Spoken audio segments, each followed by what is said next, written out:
Un poco sobre la ilusión y la realidad.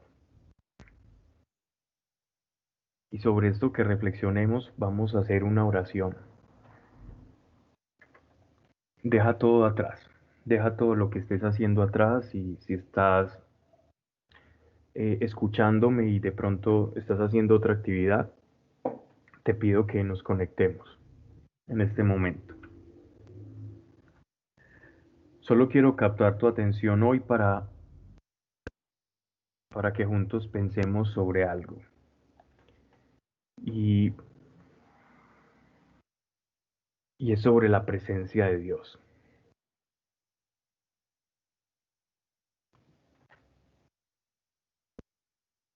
¿Qué es o cómo se manifiesta la presencia de Dios en tu vida?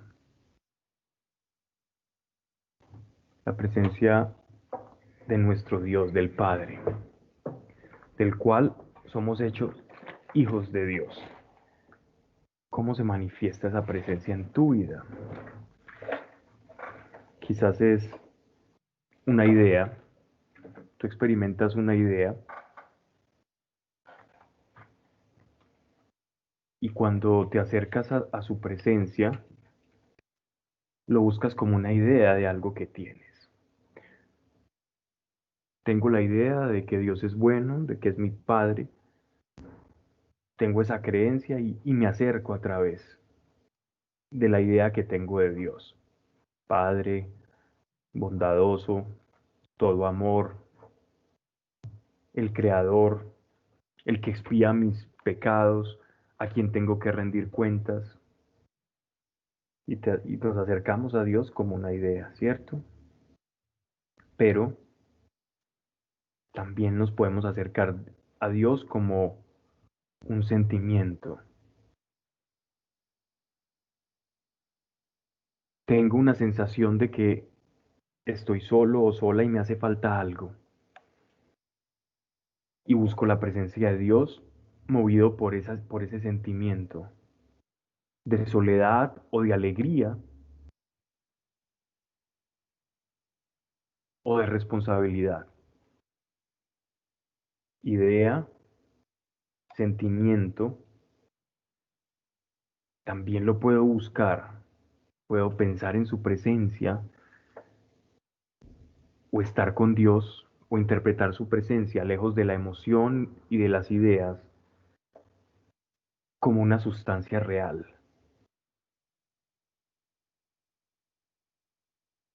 Wow, buscar a Dios como un ser sustancial, como un ser con el que puedo compartir, así como respiramos el aire, cuando inhalamos y exhalamos, aunque no vemos lo que está pasando, no vemos el aire, lo podemos experimentar.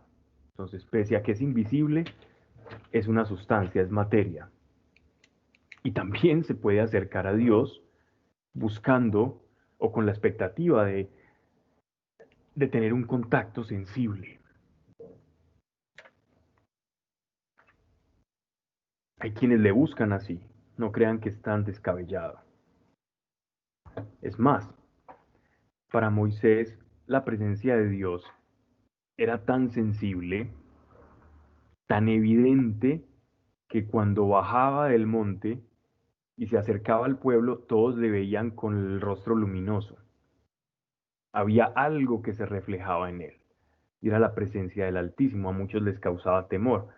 Entonces no es descabellado, no es antibíblico, no es pensar de manera muy material el querer buscar incluso a Dios como algo sensorial, ¿verdad? Entonces tenemos que nos podemos acercar a Dios como idea, un Dios mental, como un sentimiento de auxilio, de protección, pero también como sustancia. Y esto, la unión de todas estas formas en las que nosotros nos podemos acercar a Dios, van a formar lo que llamamos intimidad con Dios, ¿cierto?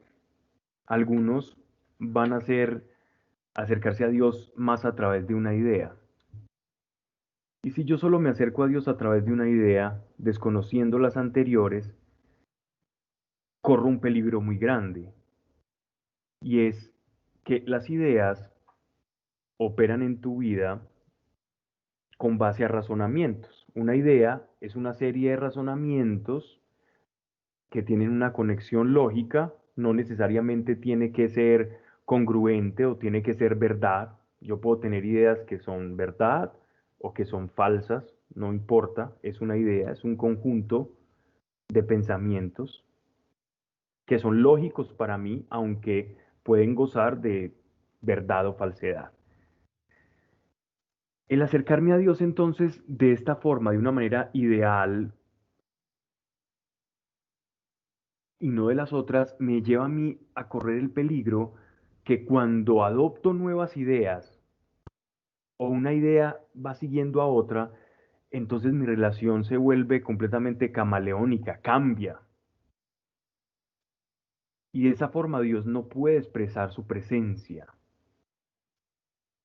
Entonces, miren qué interesante, porque al ver este tipo de acercamiento a Dios, muchas veces nosotros nos acercamos a Él de esa manera.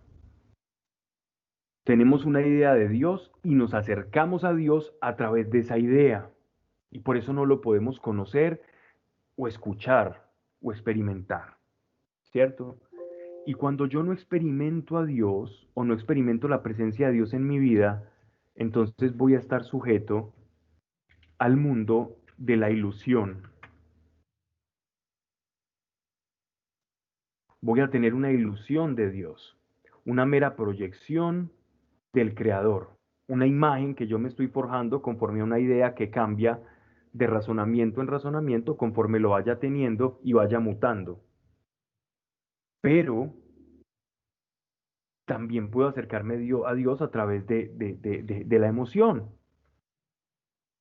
Y si me acerco a Dios solo a través de la emoción,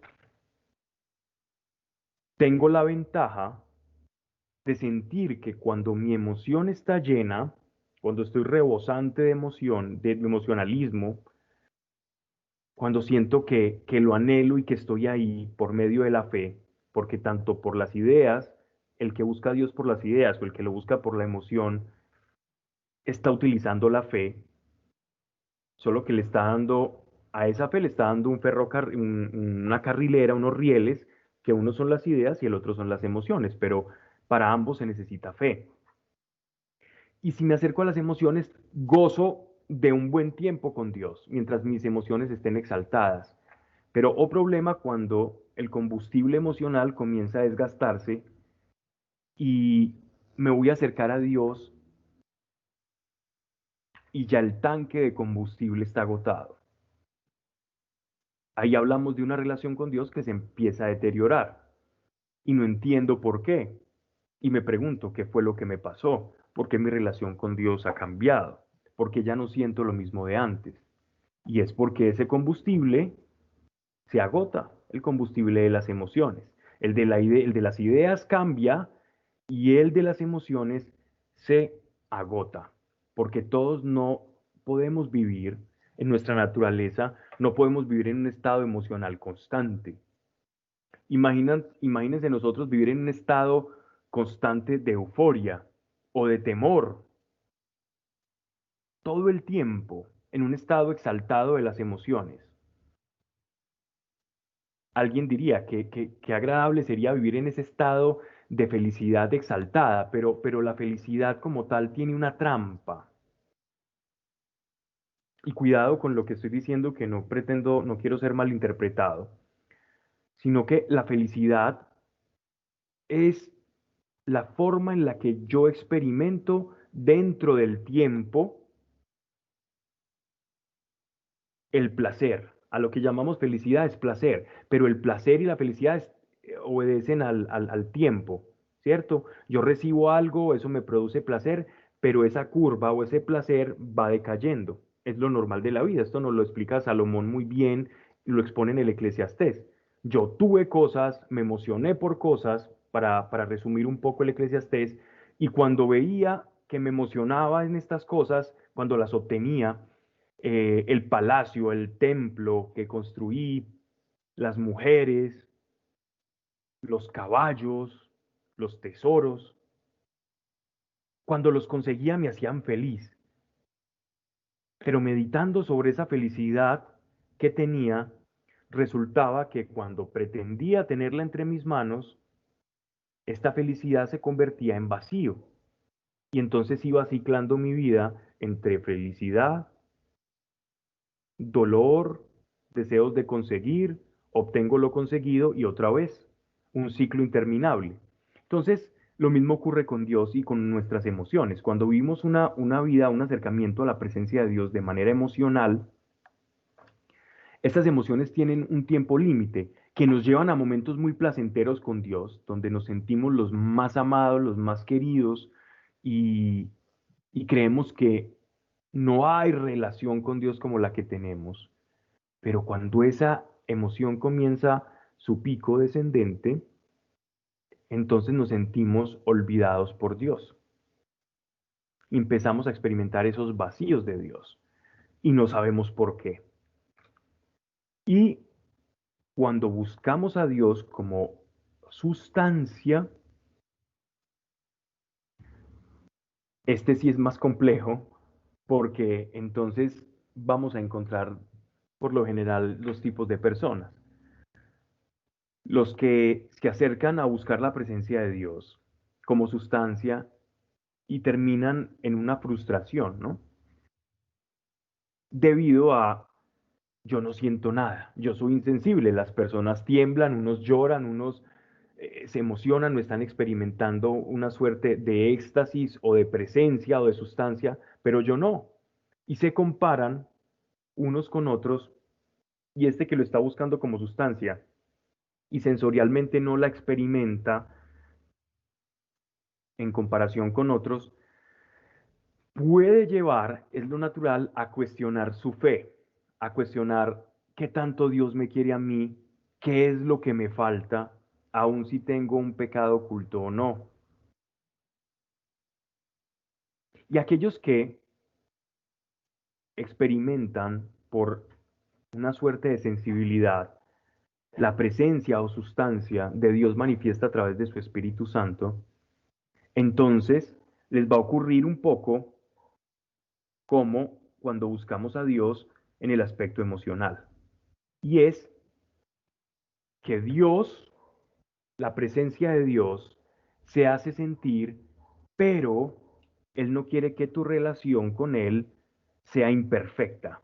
Para Dios, buscarlo como sustancia es imperfecta, entonces lo podrás experimentar una que otra vez, pero Dios en su sabiduría sabe que si tu fe, que es el carril por el cual su presencia se va a manifestar y la acción de Él en la tierra a través de ti se va a manifestar, depende de una idea que tengas de Él, de una emoción, de buscar una sustancia, sabe que esa fe no te va a llevar a conseguir lo que Él quiere en realidad para ti y que su plan se manifieste. Entonces, ¿cómo experimentar la presencia de Dios? ¿Qué necesitamos para experimentar la presencia de Dios y escaparnos de la ilusión? Uno, no desconocer que nos acercamos a Dios por una idea, por las emociones y como sustancia. En principio, estas son facultades con las que nuestra alma, o herramientas, mejor dicho, pueden encontrar o acercarse a Dios. Son herramientas que Él nos dejó desde el alma, ¿ok? Quienes prestaron atención o estuvieron conectados desde antes, estábamos escuchando una melodía muy hermosa, una canción, un cántico, que es el Beni Creator. Es la forma en la que a través de unos cánticos, incluso la escuchamos en diferentes idiomas, se llama a la iglesia a vivir la experiencia o la presencia del Espíritu Santo, ¿verdad? Entonces, eh, no fue casual que lo hubiésemos hecho porque quería hacer esta introducción, precisamente porque es el Espíritu Santo quien le da su vida, quien le da tono espiritual a tu alma, quien te provee de ese canal espiritual para que tus ideas de Dios, para que tus emociones de Dios y para que esa búsqueda de esa experiencia sustancial de Dios se pueda llevar a cabo en tu persona y en tu vida. Entonces todo buscador en verdad de Dios debe tener en cuenta al Espíritu Santo, porque sin el Espíritu Santo no podríamos ni siquiera poder disfrutar de todo lo que Jesucristo ganó para nosotros, precisamente porque Él es quien materializa todo lo que el Señor pagó en la cruz del Calvario por cada uno de nosotros.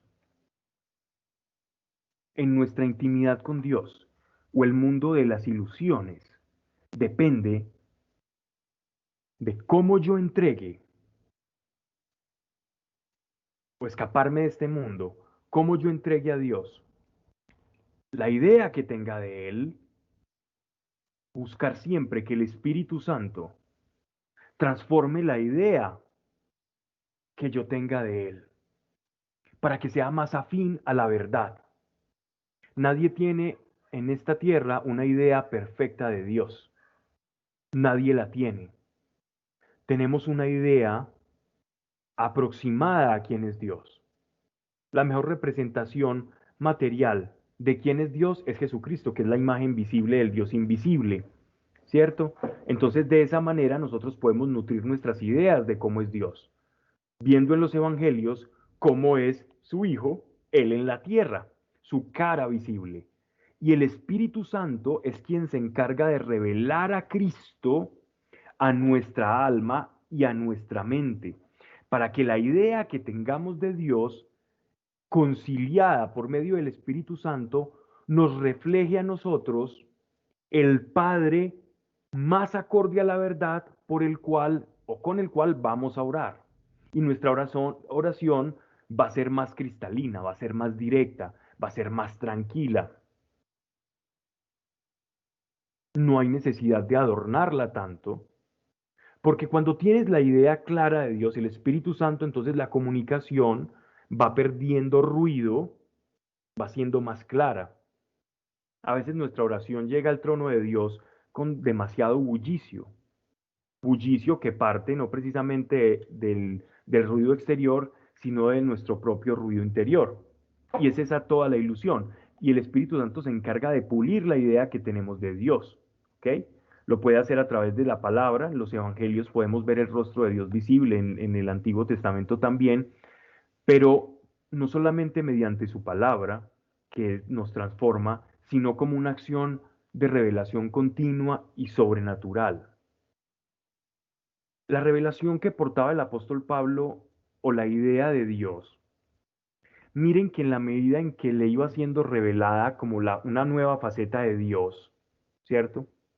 Como si partiésemos el conocimiento de Dios en pequeñas rodajas, como si fuera una especie de fruta que vamos partiendo en rodajas, como en secciones, y cada faceta nueva iba aportando algo más, y entonces la riqueza que tenía el apóstol Pablo al dirigirse a Dios era mucho mayor que la que tenían, por ejemplo, otros judíos que se habían convertido, que no comprendiendo las riquezas de Dios, Pablo les llamaba pequeños en la fe, porque vivían la fe con un paradigma o con una idea muy restringida de quién era Dios, y honestamente actuaban bajo ese paradigma o ese cristal con el cual ellos veían a Dios o lo interpretaban. Entonces, idea corta y pequeña de Dios, Dios o limitación de Dios en mi vida. Si yo tengo una idea pequeña de Dios, asimismo mi expectativa de Dios va a ser pequeña, ¿ok? Pero es el Espíritu Santo quien se encarga. Ahora bien, en las emociones ocurre igual.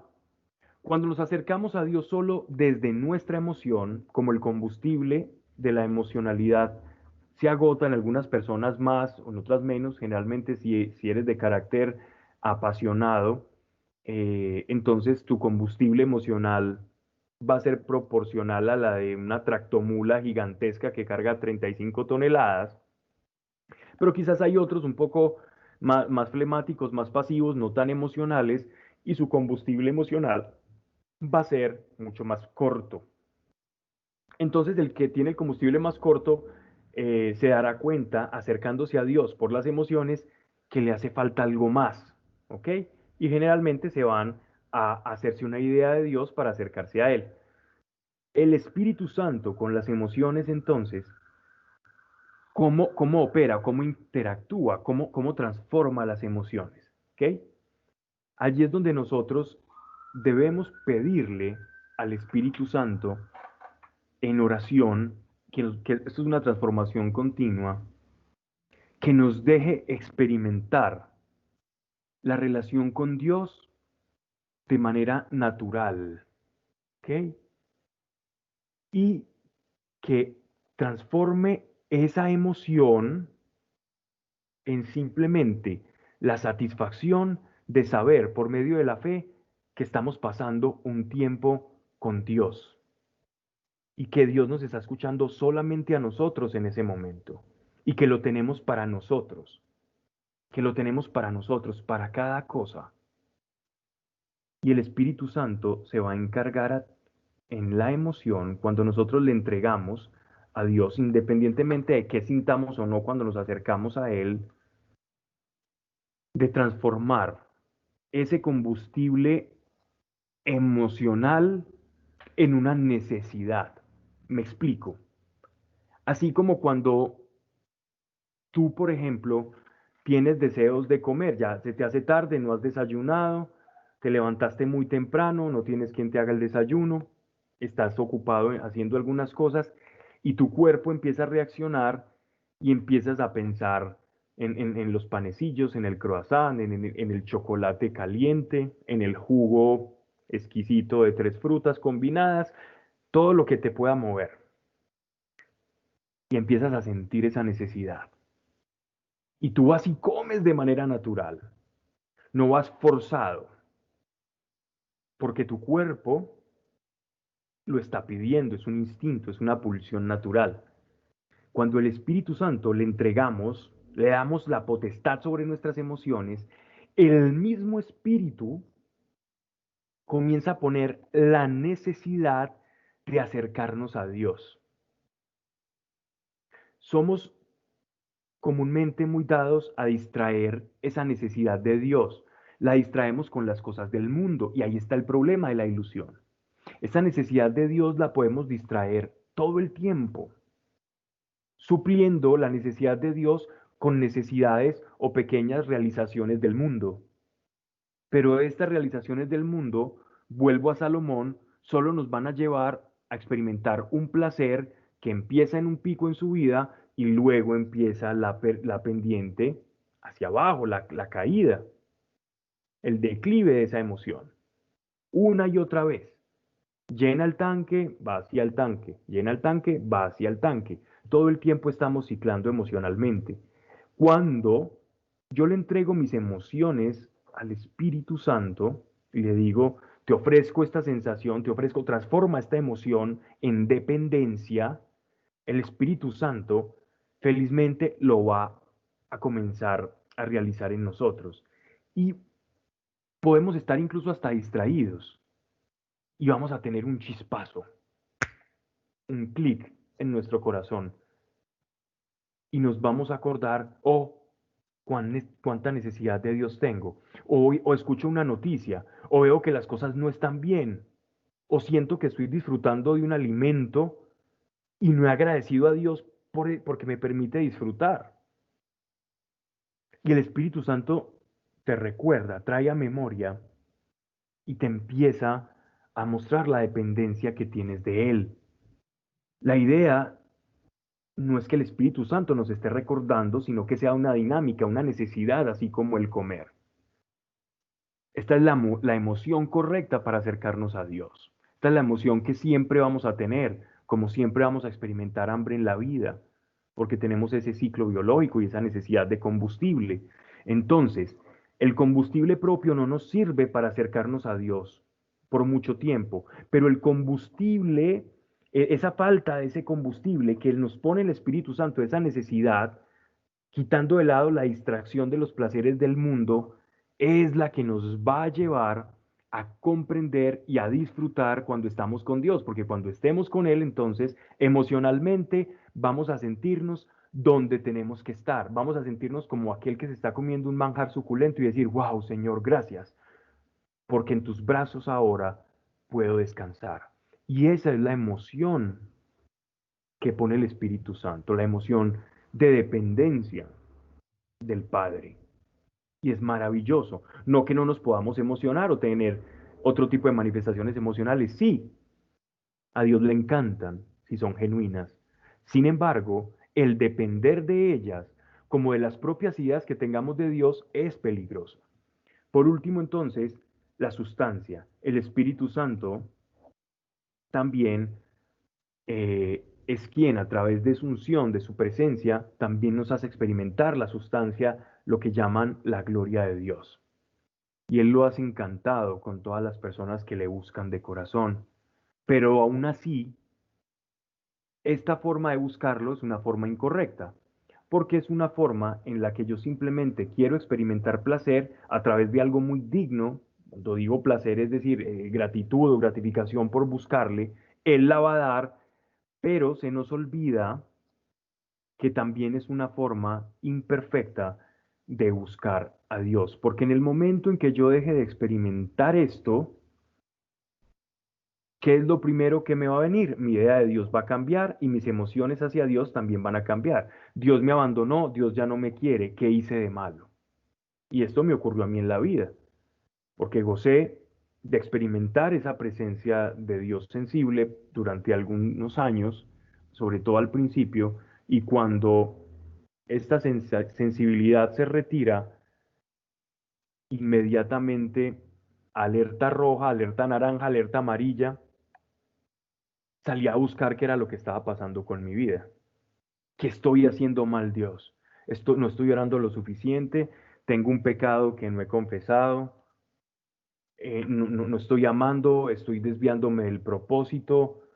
¿Será este pecado? ¿Será esta mentira? ¿Será esta tendencia? ¿Será esto y lo otro? Y empecé a buscar y a buscar durante mucho tiempo y tiempo que lamentablemente perdí, pero ahora lo puedo transformar para que te evites también pasar por eso y crezcas más rápido en tu fe, sin necesidad de pasar tanto tiempo y preguntarte eso. Mira, el Espíritu Santo, luego de un tiempo, cuando ya me calmo, comienza a instruirme. Y en su enseñanza es el principio de esto que estoy hablando. Si tú te acercas a mí solo como esta sustancia para experimentar esto, tienes una visión errada de quién soy yo. Porque tengo un propósito más alto que simplemente la satisfacción de alguien cuando estoy acá. Quiero enseñarte, quiero formarte, quiero capacitarte. Y tu fe, si depende de sentir algo, si tu fe depende de sentir algo, entonces ya no es fe. Y el Espíritu Santo es el maestro de fe. Si tu fe depende de ver algo, entonces ya no es fe. Porque la fe es la esperanza de lo que no se ha visto, de lo que no se ha sentido. Y si lo estás sintiendo, ¿de qué manera estás edificando tu fe? En el momento en que no lo sientas o en el momento de aflicción, de tentación o de prueba, que no lo sientas, en el momento en que me des la espalda y no estés sintiendo la presencia, ¿qué vas a hacer? Tu fe quedó a media máquina. Tu fe se quedó en la bicicleta con las rueditas. Y si tu fe depende de qué tan emocionado estés conmigo por un beneficio adquirido, por una gracia, por un favor, por un milagro, entonces tu fe depende de lo que recibas de mí. Y si tu fe depende de la idea que constantemente cambia de mí porque yo me estoy revelando continuamente, si tú no eres capaz de aceptar que yo me quiero revelar aún más todo el tiempo y te sientes cómodo con una fracción de lo que te he revelado, entonces tu fe tampoco va a ser edificada. Y en todo lo que fui aprendiendo, la palabra fe llegaba al corazón. La fe es lo que Dios quiere edificar en todos nosotros. Dios quiere, y Él juega con esto. El Espíritu Santo nos enseña en la intimidad, sobre todo a fortalecer la fe. Integremos entonces idea, emoción, sustancia, pero sobre todo bajo la guianza del Espíritu Santo, para que el mundo de la ilusión, de lo que es la verdadera felicidad, se empiece a caer. Y encontremos y entendamos que la felicidad está en Él. Y más que felicidad, plenitud. Y si no entendemos esto, estaremos todo el tiempo dando vueltas hasta que lo aprendamos. Porque Dios es muy paciente y esperará todo el tiempo hasta que lo aprendamos, a transformar nuestra emoción en sentirnos necesitados, a transformar nuestra idea en la posibilidad de adquirir más revelación y en buscar su sustancia con la fe que sabemos que lo podemos experimentar, pero no dependiendo de esa experiencia para darle validez a nuestra fe. Porque ninguno de nosotros ha visto a Cristo resucitado. Y aún así, tenemos la plena certeza de que resucitó de los muertos al tercer día. Y por eso nuestra fe es lo que es. Y por eso nuestra fe es válida. Porque creemos en lo que no vemos por testimonio de otros, que sí le vieron. Y al creer en ese testimonio experimentamos, garantizando por medio de su Espíritu que es real en aquel que hemos creído y que sus promesas son válidas. Y ese es el llamado que tenemos todos nosotros. Acerquémonos a la presencia de Dios siempre con el Espíritu Santo y sabiendo que en algún momento emocionalmente vamos a declinar, pero no dependas de ese combustible, no dependas de él, no dependas de si siento o no siento, o si su presencia siento cosquillitas o no siento cosquillitas. No, no, no hace eso grande tu fe, no hace eso grande tu fe. Mas por la fe es que nosotros lo atrapamos. Y como Dios quiere que lo atrapemos más grande y tengamos más porción de su espíritu, más llenura y más porción de él, entonces ensancha nuestra fe. Y ese es el propósito de esto. Señor, gracias por cada persona. Ayúdanos, Padre, a comprender la realidad, Señor, de ese acercamiento a tu presencia. Para que por medio de este acercamiento, Señor, rompamos las ilusiones del mundo. Sé que hay sueños, sé que hay anhelos en el corazón de todos quienes estamos acá reunidos, pero muéstranos en nuestro corazón en realidad y oro por cada uno, para que de acuerdo a la verdadera necesidad, la que en el Espíritu tú sabes que tenemos, Señor, y aún no ha sido satisfecha, hoy pido y oro para que en orden, Señor, a esa necesidad, mediante tu Espíritu Santo, y sé que todos estamos usando la fe porque lo siento, experimentemos, Señor. Y ven pronto, Dios, Espíritu Santo, a nuestros corazones para llevar esta oración al Padre. Y ayúdanos, Señor, como equipo, como grupo, como iglesia, a experimentar esta diferencia para que allá afuera los demás, viendo aquello que tenemos, Señor, nuestra evangelización, la manera de expresarte a ti, sean pocas palabras, Señor, y sea un reflejo del ejemplo y de lo que ven a través de nuestras vidas. En el nombre de nuestro Señor Jesucristo. Amén. Vamos entonces a la carta del apóstol Pablo. Seguimos en el capítulo 11 a los Corintios, verso 17. Capítulo 11, verso 17. Veníamos tratando entonces sobre el poder de las tradiciones y cómo las personas en la iglesia primitiva se acercaban a la congregación, a la Santa Cena, en un orden específico. Y el orden de las mujeres y de los hombres era conforme a la creación. Era una suerte como de, de entrada que se hacía honrando como toda la cosmología que Dios había dado desde Génesis. Y esa era la tradición que se había guardado en la iglesia de Jerusalén, en la iglesia de Antioquía, y fue pasando esa tradición hacia las iglesias occidentales, pasando por Asia Menor, Grecia y llegando por último hasta Roma. Y es de esa tradición de la que el apóstol Pablo les está hablando, que es mejor en ese sentido, en ese orden de ideas, no romperla para prevenir el escándalo y porque el orden en el que él está hablando es como se ha venido guardando en todas las iglesias. Es el consejo apostólico que el apóstol está dando. Y ya que trato de recomendaciones, porque esa fue una de sus recomendaciones, sobre todo cómo iban a entrar las mujeres, cuál es la justificación bíblica según el orden de la creación. Eh, Ahora nos va a dar otra recomendación. Dice, coma, no puedo alabar que vuestras reuniones sean no para bien, sino para daño vuestro. Pues primeramente oigo que al reuniros hay entre vosotros cismas. Un cisma es una discusión, es una disensión, es cuando hay división de conceptos, cuando se rompen, ¿no? El primer gran cisma de la iglesia fue precisamente sobre la persona de Cristo, sobre la divinidad de Cristo. Entonces, ese fue el primer gran cisma después de la era apostólica.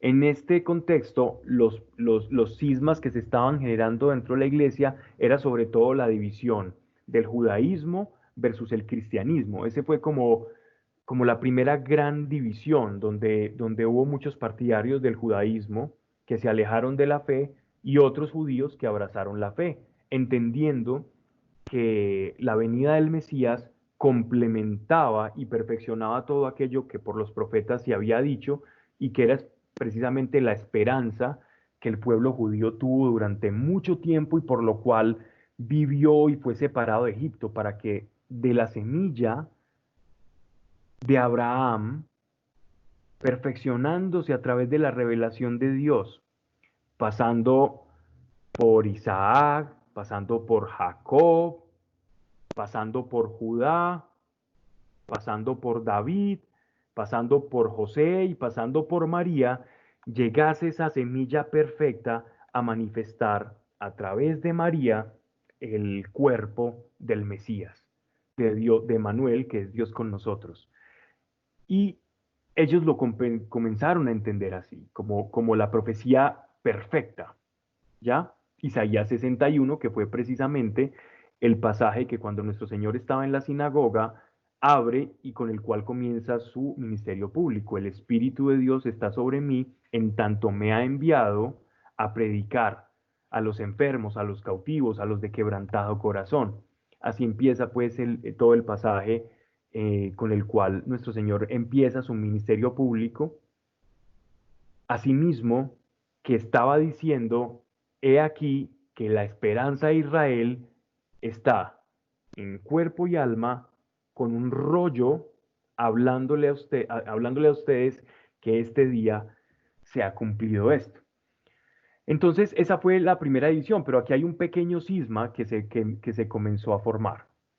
Y dice, y en parte lo creo, o sea, al apóstol Pablo le habían llegado rumores en unas cartas de lo que estaba pasando en esa congregación. Vamos a ver entonces cuál es el centro del asunto. Verso 19. pues es preciso que entre vosotros haya disensiones, a fin de que se destaquen los de probada virtud entre vosotros.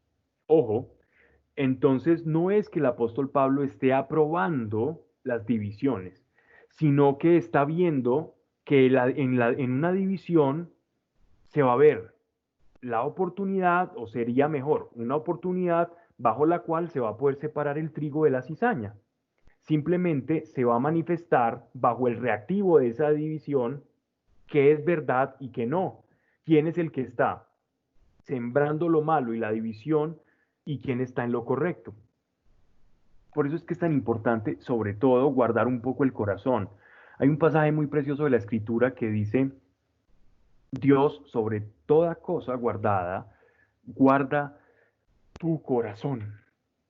Miren, Dios no dice que guardemos el corazón como, como un consejo más, como algo intrascendente. Dice, porque de él mana la vida. Todo lo que tenemos en el corazón es lo que vamos a expresar nosotros allá afuera. El corazón es el motor de nuestras expresiones, de lo que somos, de cómo te manifiestas en el mundo, de cómo me muevo, de por qué hablo, de por qué digo lo que digo. Eso es lo que yo tengo en el corazón. Yo no puedo engañar y lo que hay en el corazón, eso es lo que se refleja y eso es lo que ve Dios. Y una forma de guardar nuestro corazón es cuidando sobre todo de la hipersensibilidad. He visto que la hipersensibilidad, y explico qué es antes para de pronto ser más claro, hipersensibilidad es cuando cualquier cosa que escucho que no me gusta, y no precisamente porque me estén diciendo a mí, sino algo relacionado conmigo, inmediatamente produce en mí una afectación desproporcionada. ¿Cómo reconocer que tengo una tendencia a la hipersensibilidad? Cuando alguien dice algo relacionado a un familiar o que toca algún tipo de fibra, incluso no muy profunda, e inmediatamente genera una reacción de defensa desproporcionada, desproporcionada. Y quiero defender mi posición por lo que estoy sintiendo y no necesariamente porque lo que siento sea verdad, simplemente defender un sentimiento. ¿Cómo entonces supero esa sensibilidad? Si yo la tengo, por ejemplo, digo, oh, yo creo que soy hipersensible. Cuando alguien está hablando en una conversación, por lo general yo tiendo a sentirme aludido. Alguien dice algo y ese guante me cae a mí. Muchas veces me callo, pero guardo como una rencilla, una espina en contra de esa persona emocional. Si antes lo veía con buenos ojos, ya no lo estoy viendo bien. Eso es señal inequívoca de una hipersensibilidad y eso es un problema del alma. Y el demonio es muy astuto, Satanás es muy astuto y utiliza muchas veces en las congregaciones a una persona que ve que tiene una puerta abierta de hipersensibilidad para generar división. No estoy conforme con algo, se desata mi instinto de defensa y entonces ya empiezo a irme en contra de ese algo.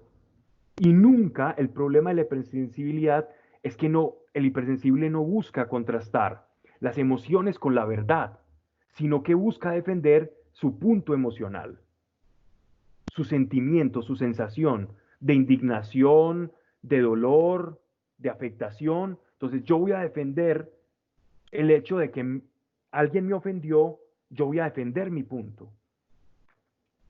A diferencia de alguien que puede tener esa tendencia, pero si la tienes, si la has tenido o es frecuente en ti, la receta que el Señor nos da es la siguiente. Busca la verdad. ¿Cuál es la verdad? No como nos sentimos necesariamente refleja la verdad. Yo muchas veces me he sentido mal en la vida porque he escuchado algo o algo dijeron sobre mí o escuché algo y resulta que lo que escuché era mal. O sea, tenía más un problema de oídos que de otra cosa. Y si tengo problema de oídos y soy sensible y se juntan ambas, entonces ahí estamos ya generando un problema y una división muy grande. Entonces, todo sentimiento, fíltralo por la verdad, para que tus sentimientos, tus emociones estén en el orden que Dios le dio. Mira qué tan sabio es Dios, mira qué tan sabio es Dios, que incluso te contaré que la palabra recordar, recordar, que es una palabra que todos utilizamos, generalmente uno piensa en recordar y se imagina así, es volver al pasado, recordar. Voy a ir al pasado o repetir, ¿cierto? Volver a traer algo. Por eso viene el re. Pero ojo, que la palabra perdón, su etimología viene del latín y es cardio, cor, viene de cardio, corazón, y recordar, es reconectar el corazón. O sea, recordar es conectar la mente y el corazón. Eso es lo que es recordar. Cuando conecto mente y corazón. Una persona con hipersensibilidad, y le estoy diciendo, digo esto no en balde, sino por lo que está aquí expresando el apóstol, la palabra de Dios, sobre las disensiones. Y refiero a que muchas veces dentro de la iglesia, debido a esa hipersensibilidad, se generan divisiones innecesarias, simplemente porque no conocemos cómo operamos o cómo funcionamos por dentro y cómo sanarnos. Entonces, cuando yo recuerdo, conecto mi mente y mi corazón, lo que hago es, mira el orden en el que fuimos creados. ¿Dónde está tu cabeza? Está por encima de tu corazón. Está por encima de tu corazón. ¿Qué quiere decir? Que el flujo debe ser en esa dirección. Que tu corazón, al recordar, cuando conectas mente y corazón, entonces tus emociones deben estar alineadas con la búsqueda de la razón, con la búsqueda de la verdad. Porque de lo contrario es puro emocionalismo. Y vivimos en una época en la que todo apunta a tus emociones, todo apunta a la exaltación emocional de todo, donde la búsqueda de la verdad no existe, y los medios de comunicación lo saben, los políticos saben eso, el populismo como una forma de hacer política que está muy de moda, es a través de un discurso emotivo exaltar tus emociones, pero no buscando la verdad, sino emocionarte, porque saben que con ese combustible que te va a generar van a lograr un voto, pero saben también que ese combustible se va a agotar y a los 2 años en las encuestas, por lo general, si un presidente o un político tenía un 60% de aceptación o 67%, que ya es alto, entre comillas alto, termina por allá en un 38, un 40% y a veces índices más bajos, simplemente porque ya la emoción descendió.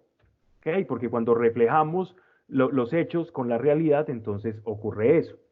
Pero es importante esto sobre todo para que no sintamos esa vulnerabilidad, porque ese espíritu de victimismo daña mucho a la iglesia, daña mucho a la iglesia. Busca la verdad y te hará muy fuerte y tu corazón se hará fuerte. Guarda sobre toda cosa tu corazón porque de él mana la vida y eso es lo que vas a proyectar. Eso es lo que vas a proyectar. Y cuando os reunís, verso 20, no es para comer la cena del Señor, porque cada uno se adelanta a tomar su propia cena y mientras uno pasa hambre, otro está ebrio, pero es que no tenéis casas para comer y beber, o en tan poco tenéis la iglesia de Dios y así avergonzáis a los que no tienen. ¿Qué voy a deciros? Os alabaré. En esto no puedo alabaros, porque yo he recibido del Señor lo que os he transmitido, que el Señor Jesús, en la noche en que fue entregado, tomó el pan y después de dar gracias, lo partió y dijo, esto es mi cuerpo que se da por vosotros. Haced esto en memoria mía. Y asimismo, después de cenar, tomó el cáliz, diciendo, este cáliz es el Nuevo Testamento en mi sangre. Cuantas veces lo bebáis, haced esto en memoria mía. Pues cuántas veces comáis este pan y bebáis este cáliz, anunciáis la muerte del Señor hasta que Él venga.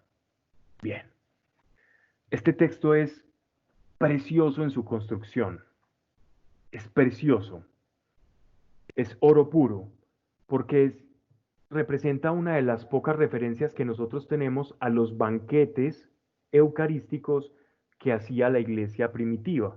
Entonces ya entendemos que había un orden, y el orden en Corinto se estaba rompiendo. ¿Por qué? Porque algunos estaban tomando la cena del Señor como un banquete no espiritual, sino que teniendo hambre iban a comer a ese banquete. Porque en la cena del Señor no solamente se partía el pan y se entregaba a todos fragmentado, el vino en representación de su sangre, sino que también había una comida, ¿cierto?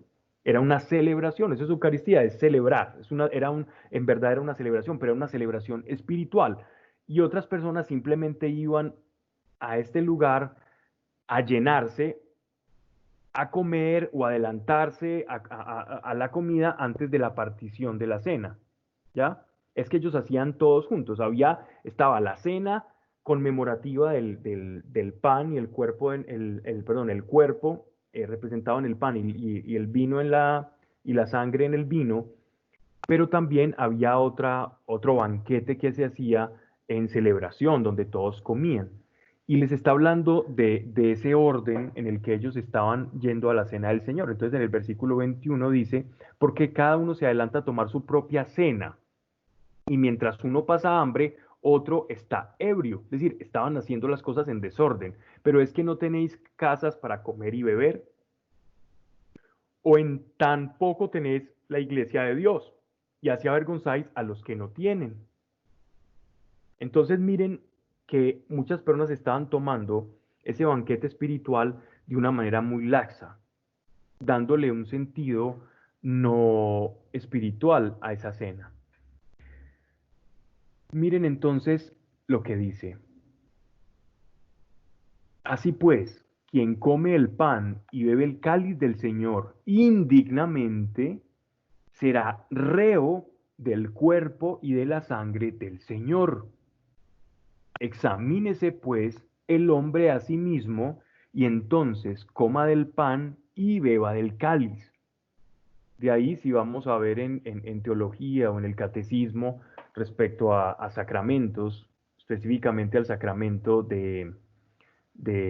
hace alusión al sacramento de la confesión, ¿cierto? Del cual toma como raíz o como eje este pasaje, ¿cierto?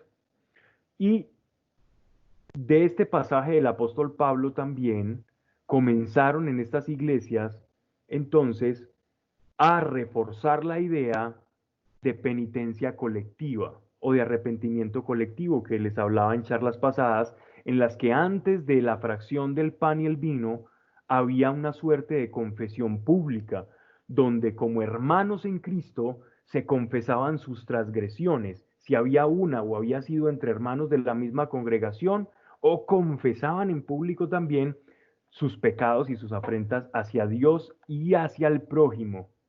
Y en este orden, primero los pecados hacia Dios iban siendo confesados uno a uno antes de la fracción del pan, y luego de confesar los pecados hacia Dios, los pecados hacia el prójimo, hacia las personas. Ese era el orden, como es el orden en la tabla de los mandamientos. Primero son las ofensas a Dios, primera tabla, y la segunda tabla está representada en las ofensas hacia el hermano, hacia el prójimo. Y de esa misma manera eran las confesiones públicas. Y luego de esto, la fracción del pan. Eso se hizo Muy posiblemente, no lo sé a ciencia cierta, solamente tenemos este testimonio de Pablo y también esto que hacían los antiguos cristianos, y es muy posible que haya salido, se haya originado de esta exhortación del apóstol Pablo en el orden de al recibir la fracción del pan. Dice, otro tema importante, el de se come su propia condenación, es claro, porque es una forma de decir, este es un momento tan sagrado porque es la forma en la que tú estás diciéndole a tus hermanos, es la cena, es la sangre y el cuerpo que nos hace ser cristianos a nosotros, y si yo tomo esto con laxitud, significa que yo estoy prácticamente como abofeteando la obra de Cristo en mí, ¿ya? Eso es como si Dios te diese, pues guardando las proporciones, si tu padre o tu novia o alguna persona querida te hace un regalo, ¿cierto? Te regala una prenda, una manilla, lo que sea, y tú llegas, te la pones, la embarras, la tiras y como si no te importase, algo que de verdad es valioso. Obviamente, guardando las proporciones, es como una afrenta directa a esa expresión de amor, ¿ya? Dice, pero, verso 30. Por eso hay entre vosotros muchos flacos y débiles y muchos dormidos. Flacos, débiles y dormidos. O sea que, ojo, porque aquí hay algo importante y es que esa participación que tenemos del cuerpo y la sangre del Señor, verdaderamente, como iglesia, cuando lo hacemos con el arrepentimiento y la vida íntima con Dios, en verdad nos puede dar salud. Y si nuestro espíritu está saludable, eso se va a ver reflejado también en nuestro cuerpo. No que todas las enfermedades sean por eso, es ridículo pensar así. Pero el apóstol Pablo nos está diciendo que muchas cosas también pueden ser sanas en medio de la congregación por esta fracción del pan y el vino y esta participación como iglesia del cuerpo místico de Cristo, que se perfecciona en esta cena. Verso 31. Ah, bueno, y muchos dormidos significa los que están en el mundo de la ilusión como simpatizantes. Estos dormidos se está refiriendo a la iglesia simpatizante, ¿no? A los que creen que están, pero en realidad no están. Verso 31. Si nos examinásemos a nosotros mismos, no seríamos condenados, mas con sus castigos nos corrige el Señor para no ser condenados con el mundo. En resumen, hermanos míos, que cuando os juntéis para comer, os esperéis unos a otros. Si alguno tiene hambre, que coma en su casa, pero no os reunáis para vuestra condenación. Lo demás lo dispondré cuando vaya. Entonces miren con qué fuerza y con qué exhortación Pablo nos traduce todo esto que resume en 3 versículos. Lo que quería expresar con todo esto era, hagan las cosas con orden y considerando el bien espiritual del cual están participando, que es la celebración de la unión que ustedes tienen con Cristo y no la tomen a la ligera, ¿cierto? Y que si alguno de pronto lo está tomando a la ligera, entonces puede estar siendo en ese momento teniendo una reprensión por parte del Señor. O sea, lo que llaman Dios está formando, te puede estar formando y al darte cuenta, entonces por amor Dios lo está haciendo. Y miren que dice, sus castigos nos corrige el Señor para no ser condenados en el mundo, es decir, para llamarnos la atención. Es una manera en la que Él nos quebranta, ¿verdad? Y ya hemos hablado extensamente sobre el quebranto, ¿verdad?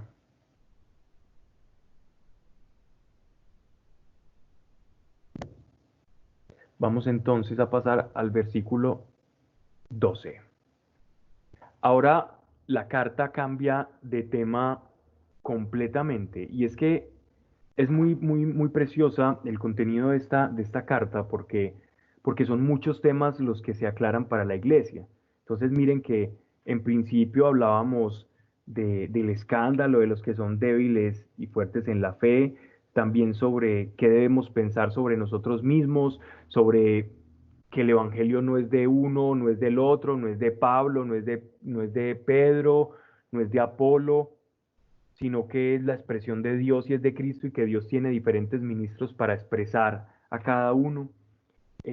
También tocó el tema de las reuniones, las congregaciones y el orden en los que normalmente la iglesia primitiva entraba y por qué lo hacían de esa manera. También nos habla de cómo era la cena del Señor y cómo habían desórdenes en esto. Y ahora, en este capítulo, nos va a exponer sobre un tema que es muy apasionante, que son los dones del Espíritu Santo, ¿cierto?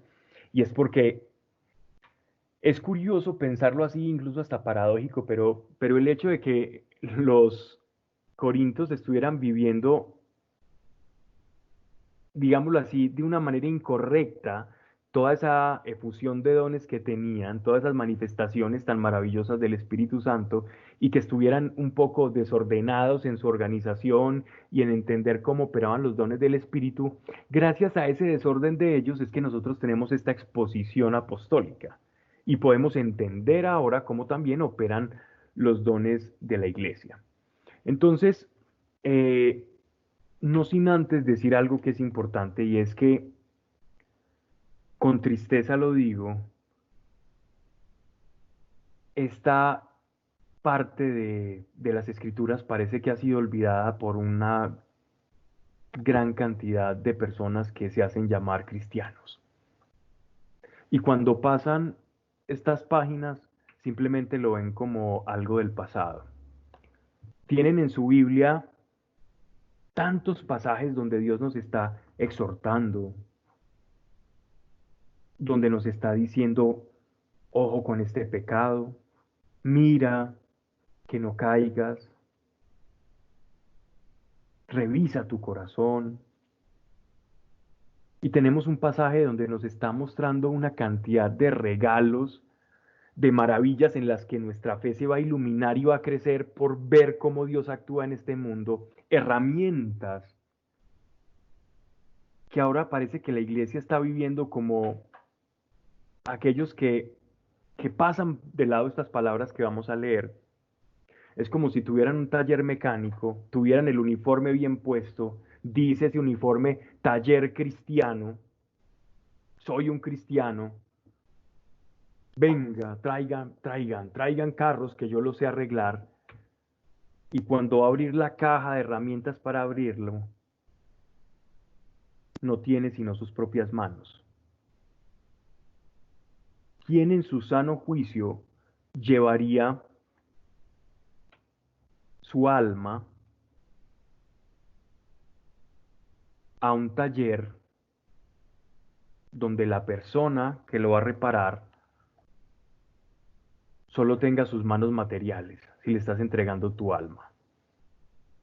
¿Qué herramientas? ¿A quién vas a llevar? ¿A qué mecánico vas a llevar tu carro? Dices, oh, yo soy un mago y yo te lo arreglo con mis manos, ¿sí? Y en el momento que tengas que hacer una torsión de tuercas, que tenga que bajar el motor, que tengas que arreglar los soportes, necesitas guantes para no quemarte si estás tocando algo que está caliente. ¿Cómo vas a desajustar la batería?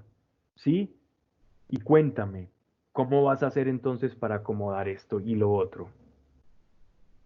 Y en ese estado está la gran mayoría de los que así llaman iglesia.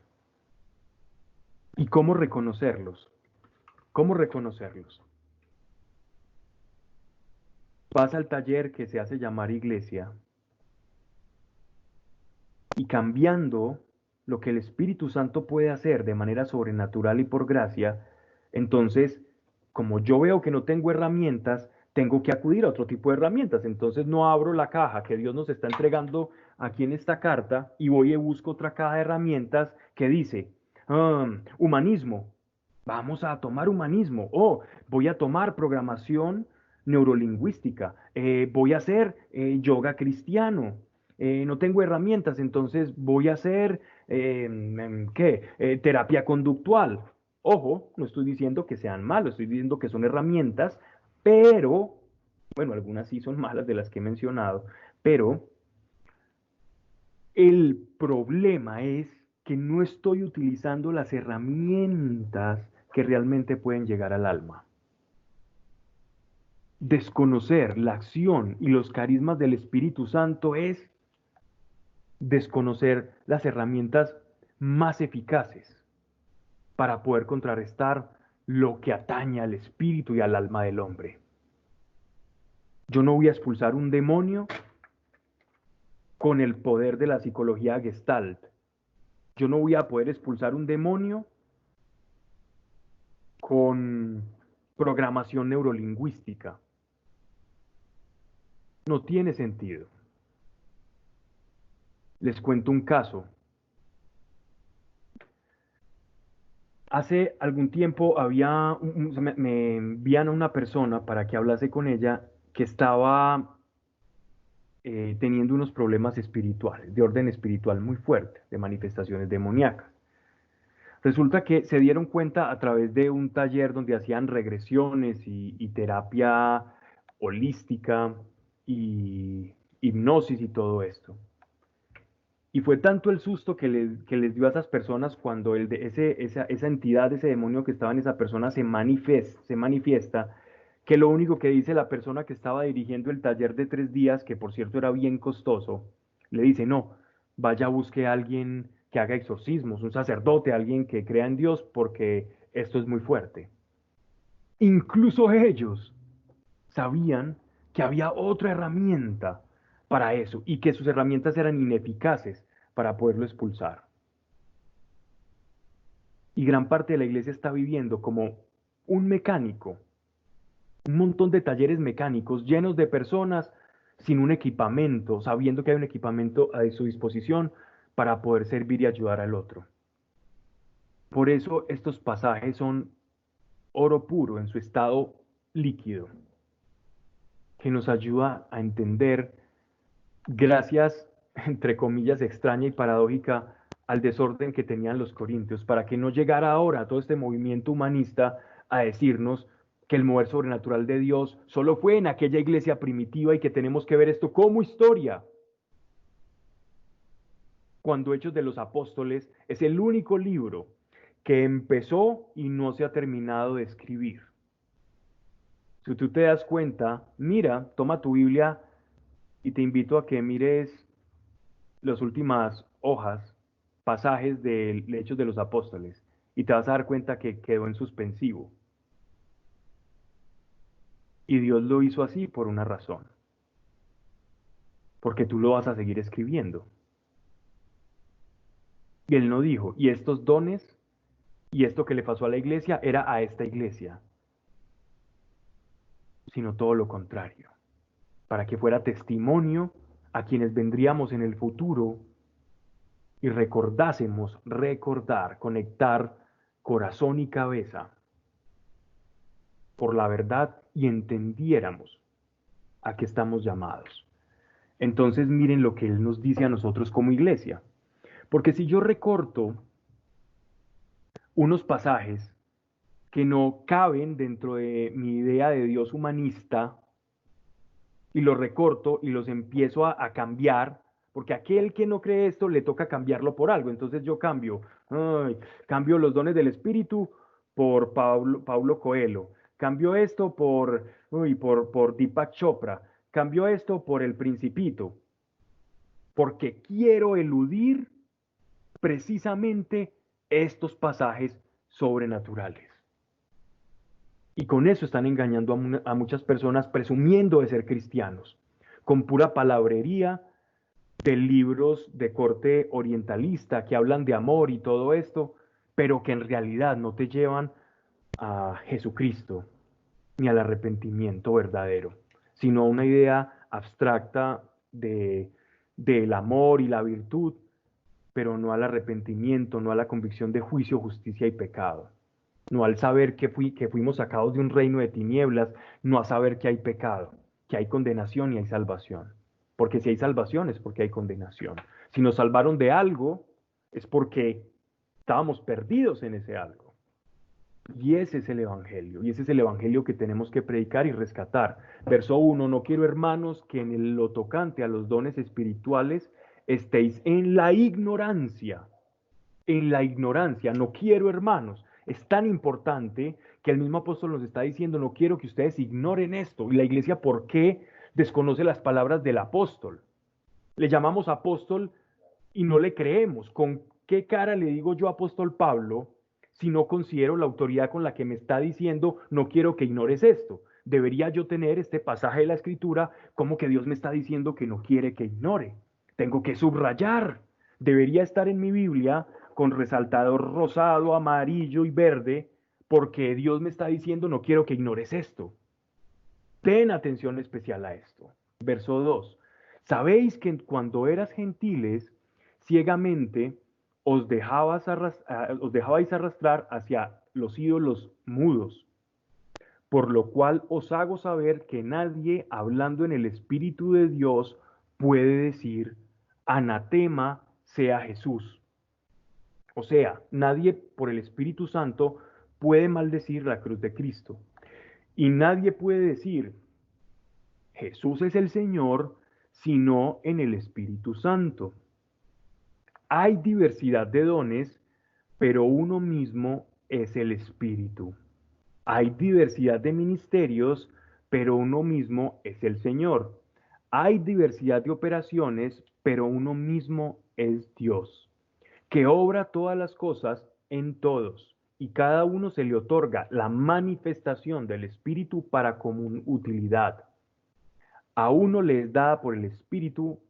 Vamos a dejar acá en el verso 8 porque aquí hay mucho que exponer y ya se me está cortando el tiempo y creo que aquí nos vamos a extender porque vamos a diferenciar entre operaciones, entre manifestaciones y entre ministerios, que son tres palabras que utiliza el apóstol Pablo para describir cómo el Espíritu Santo actúa en cada persona y cómo se manifiesta en operaciones, en ministerios y en manifestaciones.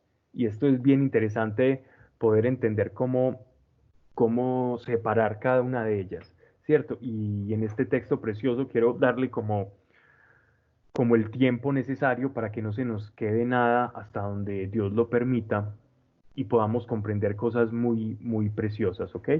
Entonces vamos a pasar a la oración para que no quedemos en esto. Señor, gracias te damos, Padre, por tu palabra, que la palabra que ha sido, Señor, hoy de ti sea guardada en nuestro corazón, Señor. Padre, ayúdanos a entender que no somos seres humanos cualquiera.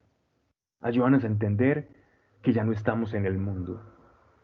Recuérdanos, Espíritu Santo, y habla a nuestro duro corazón,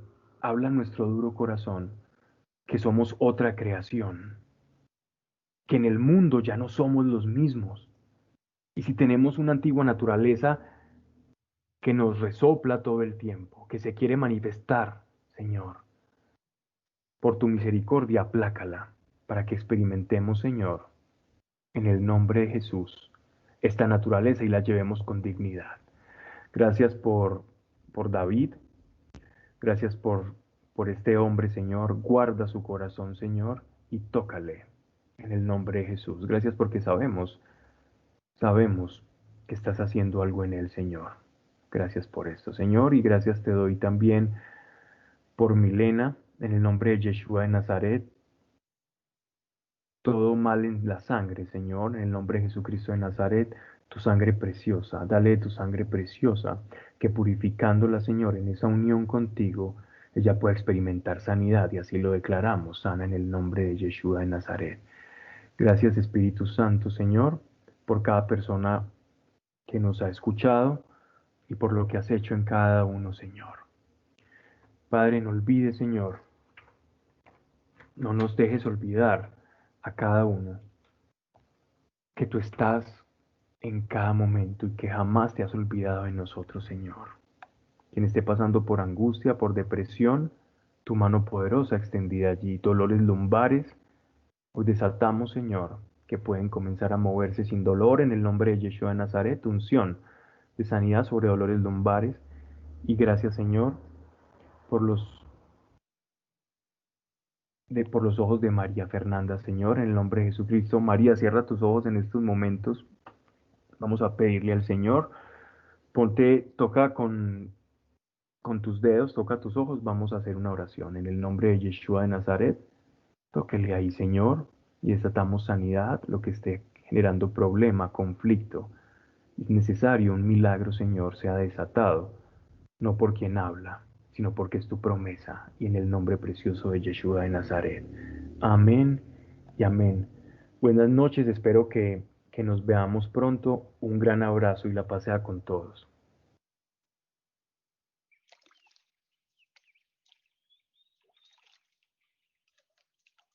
Veni Creator Spiritus